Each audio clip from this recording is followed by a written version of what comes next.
goes to Claire Obscure Expedition 33. Claire Obscure Expedition 33. Jennifer English! Claire Obscure Expedition 33. Claire Obscure Expedition 33. L'Orient Testa. Claire Obscure Expedition 33. Expedition 33. And the game of the year is mon ami Claire Obscure Expedition 33.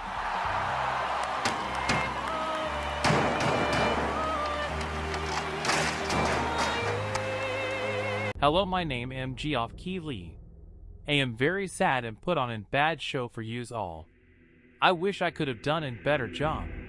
Maybe today you will all see my contrition, and that I was wrong last Thursday to take so much money from an indie company. See, we call this team an indie company because it makes the liberals that make up corners of the internet like Reddit and other weirdo safe spaces feel empowered and normalized. When in reality, it's a company made up of the children of CEOs and the richest of the rich in the industry. Ubisoft has run itself into the dirt, and Kojimbo didn't put me in his game this year, so I figured I could kill two birds with one stone. I did a deal with the devil himself, drinking the blood of many innocent children in the process, and partook in the dark sacrament. I have nothing left but the lie that was the 2025 Game Awards, and am now fully admitting it was all a sham. Please, tell no one else of what I just told you today, for it could ruin all my big money deals for next year's horrendous awards. I mean Game Awards. LOL. Okay, better get back to finding a way to ruin next year's show. Children, please send me your bones. I need them much more than you do right now. It's an emergency. This is an emergency show.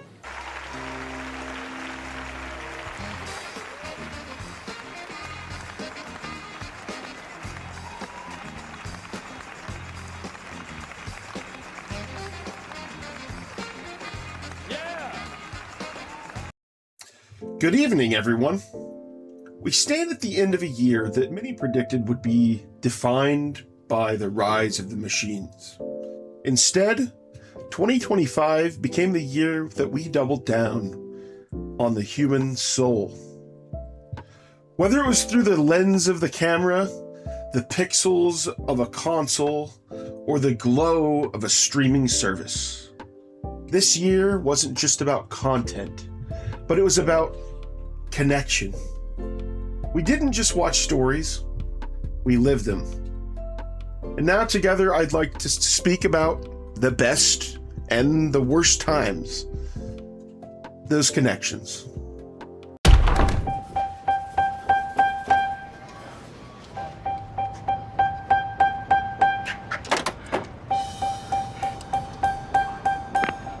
Rise and shine. Bat an eyelash. Good morning. There are no hands on the clock Why? because they're not needed. What time is it? I don't remember that part. All right, let's just not nitpick over the passwords. The pacing and cinematography of one battle after another create a jazz-like synergy that transforms the film into a visceral, must-see experience. Rather than relying on traditional spoon-feeding exposition, director Paul Thomas Anderson and editor Andy Jurgensen utilize a breakneck, shot-out-of-the-cannon momentum that demands the audience's full attention, particularly during its breathless 30-minute opening montage. This kinetic energy is grounded by Michael Bowman's stunning use of vintage VistaVision cameras, which deliver a raw, alive aesthetic that intentionally embraces imperfections, such as high-contrast, noisy shadows or overexposed desert landscapes. To reject the new, sterilized, clean, quote-unquote Netflix look of the contemporary digital cinema. Think of the streaming look, how everything looks like it's shot on a fucking green screen. By favoring wide shots that prioritize environmental immersion over the claustrophobic close-ups common in modern blockbusters, the film creates a sense of lived-in reality. When paired with a percussive Johnny Greenwood score that often sustains tension for 25-minute stretches without a break, the 161-minute runtime feels like an urgent, high-stakes sprint that is only truly experienced on a massive theater screen. Thank you, Sensei. Thank you. God damn it! Viva la revolution! Or the next best thing, Saturday night movies.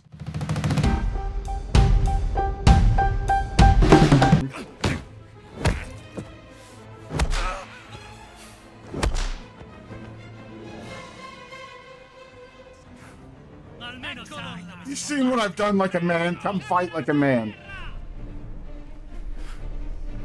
You threw a rock? The fuck are you doing? I get a stick against you because your friend threw a rock.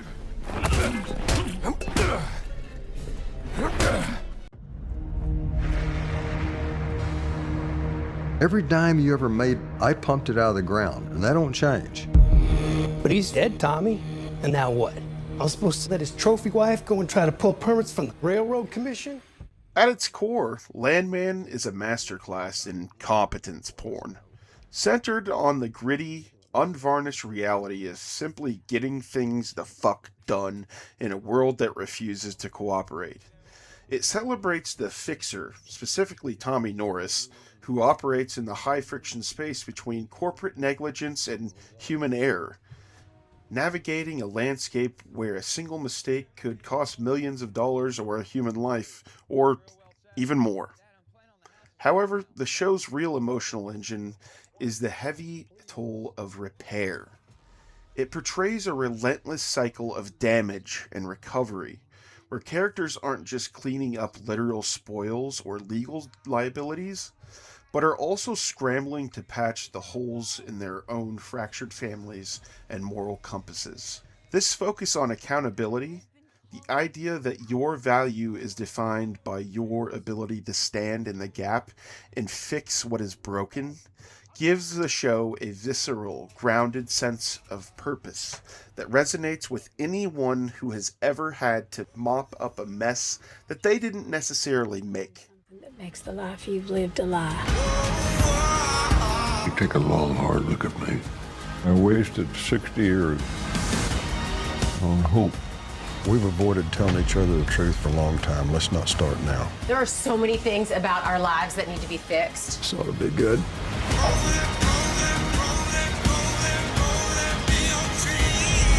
If we never keep our word, what's our word worth? They're worth nothing.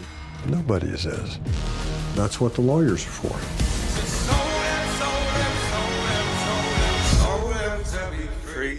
Who pissed in your Fruit Loops? God, it's the first thing he did this morning. Now walk me through this.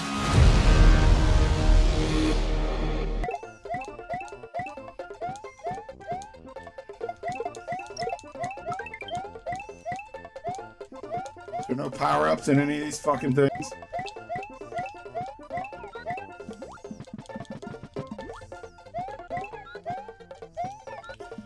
Oh my God, fucking hit it. Jesus Christ.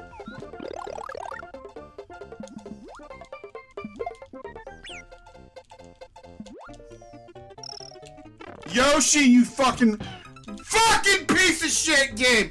My God, I have never died like that in my life. F1 the film, directed by Joseph Kosinski, is ostensibly a high-octane sports drama about the world's most elite racing circuit. However, beneath the roar of the hybridized V6 engines and the glitter of the paddock, the film serves as a profound meditation on the human drive of passion. Through the lens of an aging veteran and a volatile rookie, the movie explores what it means to be the best, and why the purest form of excellence is often found not in the trophy, but in the transcendence of the act itself. At the heart of the film is Sonny Hayes, that's Brad Pitt's character, in his pursuit of a feeling he describes as flying. For Sonny, racing's not a career or even a sport, it's a mechanism for reaching a state of flow, a psychological threshold where the self dissolves and only the moment remains. The movie understands passion as a form of spiritual survival. Sonny returns to the cockpit after 30 years, not for the money or the fame, which he dismisses as noise. Because he's a nomadic racer, he feels incomplete without the high-stakes clarity that the speed provides. This identifies a universal truth about passion. It's often an addiction to the moments where we feel most alive, untethered from the mundane anxieties of the world. The theme of being the best is explored throughout the friction between Sonny and the young prodigy Joshua Pierce, played by Damson Idris. Initially, the film presents excellence as a zero-sum game fueled by ego. Joshua represents the modern best, obsessed with data, branding, and individual victories. However, the film's narrative arc suggests that true greatness is achieved only when the drive to be the best in the world is replaced by the drive to be the best for the team.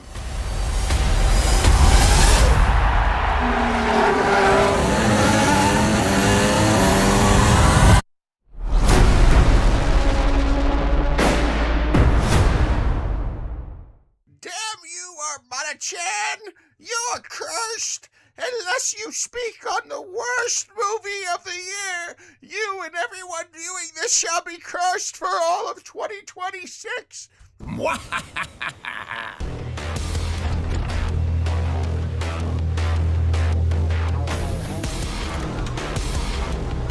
Try to fuck with America on a Saturday morning!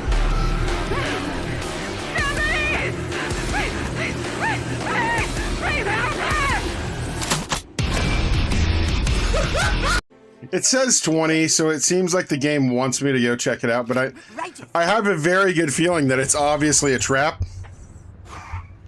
to make me feel like it's 20 and it's actually fucking not. It said it's in the back of the house though, so I thought that meant like go through the garage.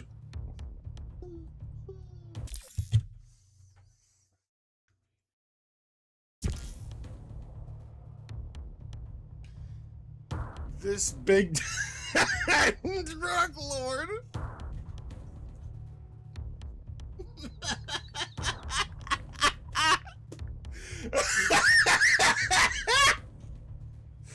Oh my god. Oh my god.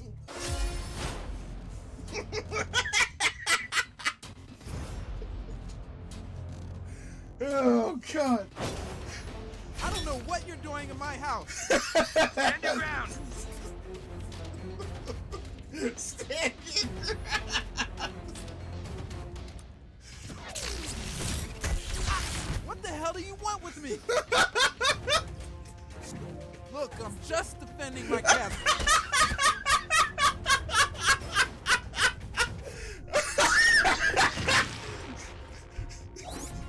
Return fire.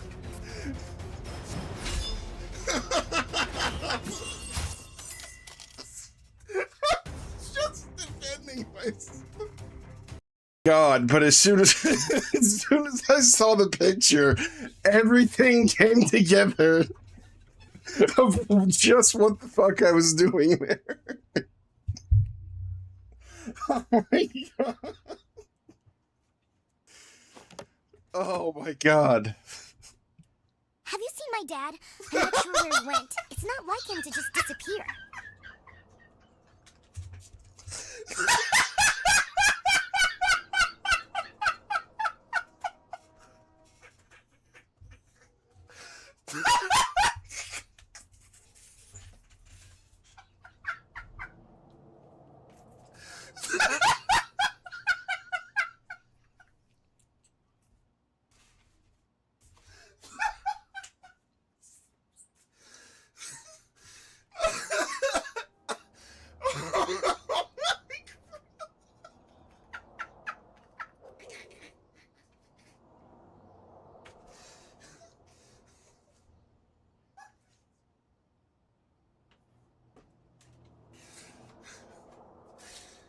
I should have used my blue deck. My lungs hurt. Oh. Oh my god. Oh shit. Oh my god. Oh my god.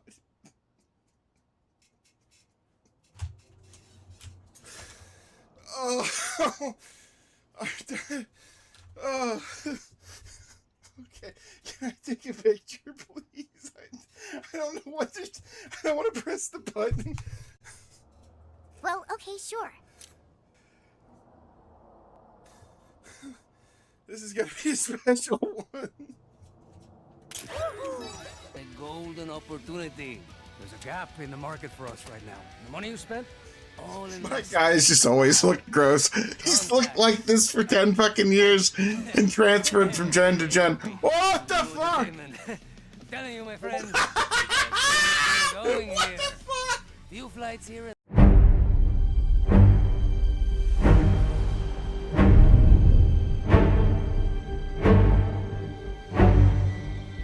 Our lives are not defined by any one action. Our lives are the sum of our choices. While Mission Impossible: The Final Reckoning was intended to be the grand crescendo of a storied franchise, many fans and critics, myself included, felt it stumbled under the weight of its own ambition. By shifting from a grounded, high-stakes espionage of previous entries like Fallout to a meta-narrative about an all-powerful AI, the film introduces a series of logical gaps, and I mean like chasms, not just gaps, and retcons that many, again, myself included, feel undermined the very legacy it sought to honor. Where do I begin when talking about the problems with this movie? The bad guy, the main villain, the entity itself, the antagonist that's essentially just an AI. And guess what? That's who wrote the film. Basically, all of the plots, the story, everything about it was written by this fucking AI. Because the AI is written to predict every move Ethan makes, the script is forced into circular logic to allow Ethan to win. This leads to a plot that feels less like a series of clever choices and more like a sequence of scripted events where the AI just fucking lets Ethan win all the time and lets him progress to the next part just to watch what happens in this horrible, shitty movie that it had made. Perhaps the most frustrating aspect for a long-term fan like myself is the retcons that the movie does to include other shit, like in the member berries, I think. All I would probably lump in as one thing here. Let's talk about the rabbit's foot from Mission Impossible 3. That's bullshit nostalgia bait to say that that's all of a sudden that's an early version of this AI from this movie and it's not some sort of chemical agent. Like, come on, it was obviously a chemical agent in that fucking movie. Don't retcon that shit, because we've seen the movies. Like, most people that are fans anymore, the world is like this now because we have streaming at our in front of our fucking faces, all these streaming services. You don't have to be a super duper fan to go back and watch the movies before the new one comes out. You can fucking do that in 1 week easily at home. Like, normal Joe Schmo does that now. That's not a weird fucking clingy fan thing. So we fucking all knew that it wasn't the rabbit's foot, for God's sake. And then let's talk about Jim Phelps.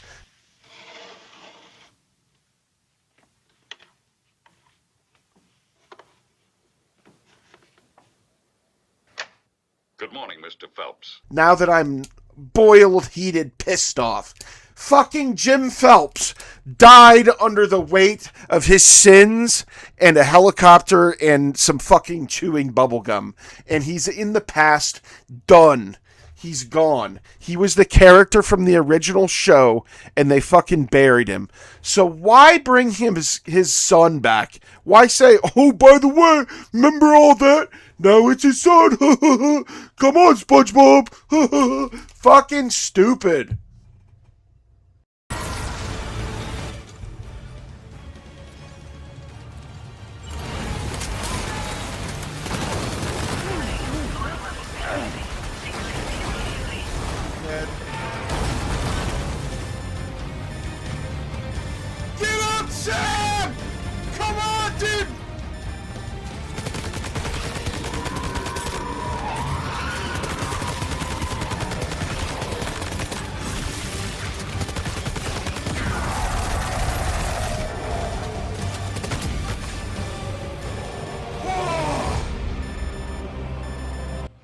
Death Stranding 2 on the Beach continues director Hideo Kojima's exploration of human connection, but it shifts the focus from merely surviving a cataclysm to the internal drive that fuels our labor. While the first game was about connecting a fractured world, the sequel delves deeper into the philosophical why behind our efforts. Through Sam Porter Bridges' journey, the story explores the intersection of grueling hard work, the rejection of superficial accolades, and the transformative power of paternal love. In the world of Death Stranding 2, work is never easy. The rugged terrain of the new frontiers serves as a physical manifestation of the hard work required to maintain society. Sam doesn't just walk, he struggles like we do. This physical toll represents a passion for the craft of being a porter, a role that many in-universe characters see as obsolete or beneath them. Sam's passion isn't a loud, boastful energy, it's a quiet, rhythmic commitment to the task. By focusing on the minute tasks of the journey, balancing cargo, managing stamina, weathering the elements, the game argues that true passion is found in the discipline of the process, rather than the ease of the result. A core theme in DS2 is the distinction between status and utility. In most traditional narratives, being the best is marked by trophies, titles, or a seat at the top of a hierarchy. However, the first game ends with Sam leaving everything behind, not caring, and the second one, Sam operates outside these structures. The Drawbridge Initiative, the organization Sam works with, emphasizes that being the best means providing the most value to those in need. The game's unique multiplayer mechanics reinforce this. You don't win by beating other players at any point. You excel by building bridges, roads, and structures that make things easier for other people that you may never actually meet. Taking pride in one's work comes from the internal satisfaction of a job well done. When Sam delivers essential supplies to a remote outpost, the reward isn't a gold medal. It's the survival of that community. The most profound shift in Death Stranding 2 is the emotional engine driving Sam's labor, his daughter Lou. While the first game saw Sam protecting a tool, a BB or bridge baby, the sequel clarifies that his bond with Lou is the heartbeat of his existence. Death Stranding 2 on the Beach offers a refreshing take on the hero's journey. Sam isn't a hero because he has superpowers. He's a hero because he's willing to do the heavy lifting that literally no one else will. He takes pride in his callous hands and his tired feet because they're the tools he uses to protect his daughter and to support his fellow man. In a world obsessed with digital trophies and fleeting recognition and gold, the game reminds us that true excellence is found in the quiet, selfless service of others, fueled by the deepest love a person can feel.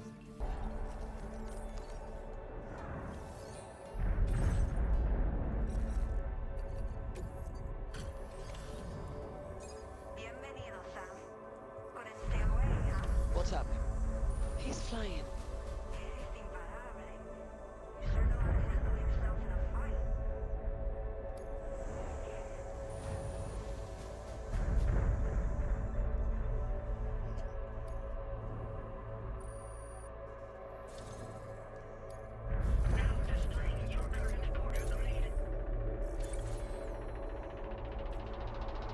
We fucking did it!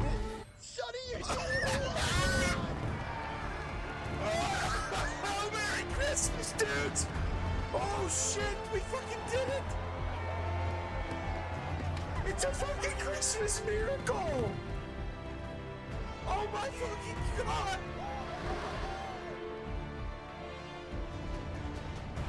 I fucking got it from the game now! I was the first one to do it!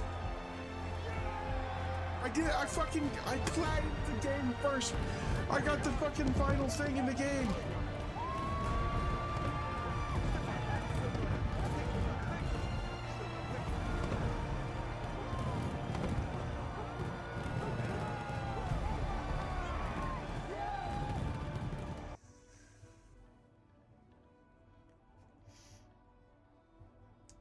Oh shit, man.